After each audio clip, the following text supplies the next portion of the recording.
Okay, so we've all played Sonic Frontiers and we've all experienced for ourselves the magic of the open zone. Between it and cyberspace, it was the clear winner, and really it just leaves you wanting more. This got me thinking, what's next for the open zone? Sonic Team has been calling Frontiers the start of Phase 3, but what could that actually look like? Before I get started, what would you like to see in the next open zone game?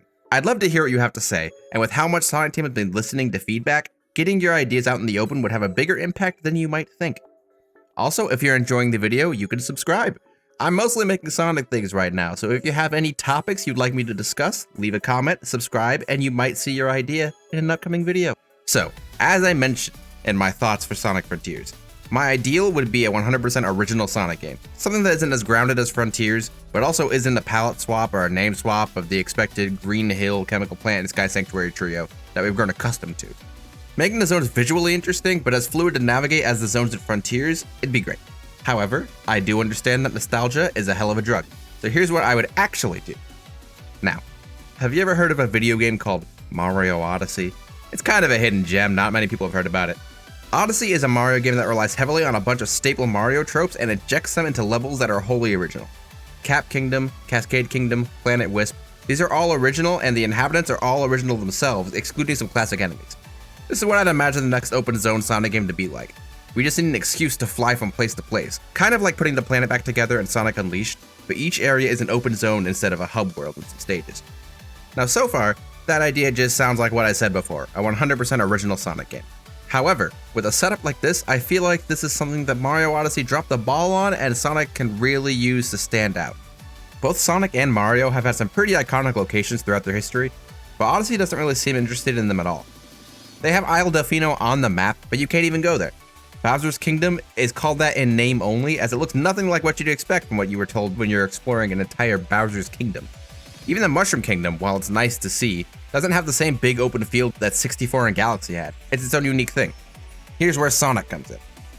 Imagine if, on this adventure, you visited places from previous Sonic games, each is an open zone. I wouldn't want every single zone to be like this, but imagine if you had an open zone that was like Station Square, and it included sections that were in Emerald Coast, Mystic Ruins, Casinopolis, Speed Highway, and Windy Valley all mashed together in one huge open zone.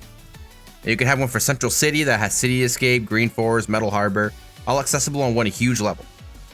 You could include classic locations like Little Planet, South Island, West Side Island, and Angel Island. All of those were actually referenced in Sonic Frontiers itself. And you could even include Soliana, since Sonic Media has been really referencing 06 more and more.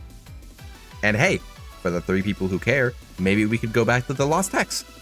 But if we do, things have to actually look hexagonal. I still don't understand why they use this aesthetic only on the map, but never actually used it in a single level other than Honeycomb Highway, which itself is a honeycomb level, so it would have hexagons anyway. Like, what? Like I said, I wouldn't want all of these in one game unless there were just as many original zones to explore. But the idea is they're staring us in the face. At most, I'd want like 2 or 3 of them, but then have at least 3 main zones that are original. If I were to pick 2, I'd probably go with Soliana because that would just throw everyone for a loop, and Angel Island or Little Planet, something classic.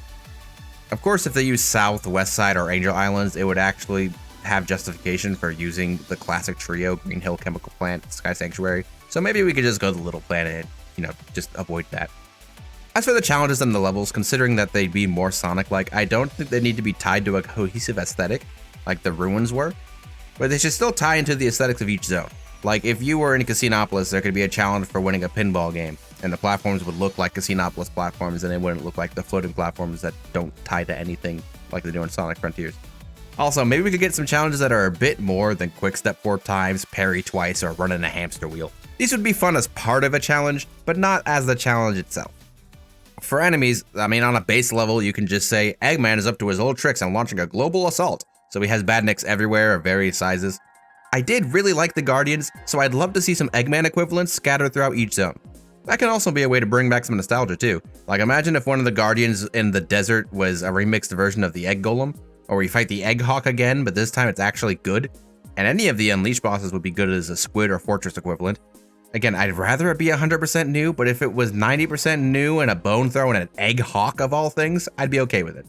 Nostalgia works best when it's done in small doses. If 90% of the Guardians are original and inspired by like the mini bosses in Sonic 3 or Sonic Mania, where they're just original big badniks, that's all I would need. Then of course you have the cyberspace equivalent levels.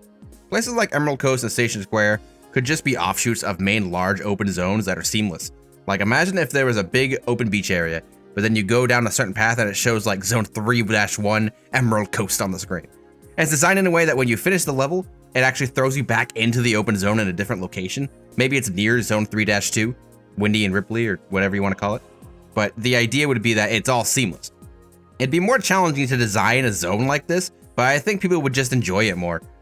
People don't tend to like when you have to go into like a separate area to do these challenges. If it was all seamless, it'd be like, mwah, really good. It'd also help set it apart from games like Breath of the Wild, which also relied on going into a different area to do its secondary gameplay. Here, it could just all be one thing. Fun fact, when I was working on this video, I actually ended up finding a mod of Mystic Ruins in Sonic Frontiers. People already have this idea, it just makes sense. So yeah, that's really all I had to say on this. Let me know what you thought. If you have any ideas, like I said, leave one of those comments down below, and I will catch you later.